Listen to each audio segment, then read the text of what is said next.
100,000 soldiers near the border in both Belarus and Russia. President Putin has accused Western nations of aggressive expansion into Russia's sphere of influence, and he claims that one of his key concerns is the expansion of NATO. That's the military alliance of European states with the US and Canada. Many countries in Eastern Europe became members of NATO after the fall of the old Soviet Union. Our Eastern Europe correspondent, Sarah Rainsford, has sent this report from Kiev. Matches, needle, etc., medicals and bandage, medicine. Yuri is getting ready for a war he hopes he never sees. He's packed an emergency bag to grab and go if Russian bombs or troops reach Kiev.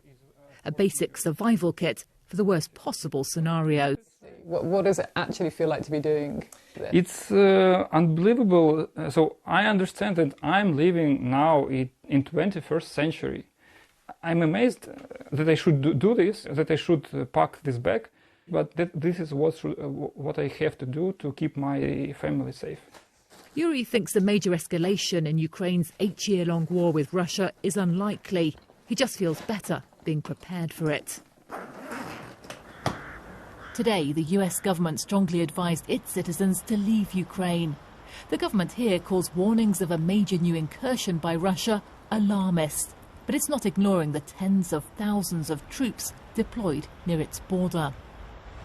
A few weeks ago, the authorities here actually released a map with all the bomb shelters. And just look at it, there's thousands of them, 5,000 in fact, all over the city. Marking a map, though, is the easy bit. The door's locked. And this is one of the official bomb shelters, supposedly. So either nobody here is expecting war to break out any minute now, or they're just not very well prepared for it. The metro might be a safer bet deep below ground. If the air raid siren sounds, people will have 20 minutes to get down here. There's so much talk now outside Ukraine about the possibility of the conflict escalating, of an imminent Russian invasion. And it's quite weird being here inside Kiev itself and realising that people are just going about their ordinary lives. There's no sense of panic here at all. Do you think it's possible that the conflict could actually reach Kiev? I don't know. I don't have any information about it. So I'm just living my best life right now and hoping that everything will be okay. Did you make any kind of preparations or any emergency? No. So as Western governments wrestle with Moscow's ultimatums and demands, Ukrainians, for now, are getting on with a life they've long lived in the shadow of Russian threats and aggression. Sarah Rainsford, BBC News, Kiev. Let's go live to Washington, talk to our correspondent Barbara Plett-Usher.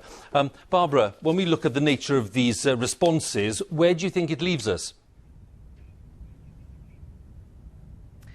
Well, it's a good question. I mean, basically what it is these written responses are something for which Russia has been waiting. So they're essentially a test to see if diplomacy will work.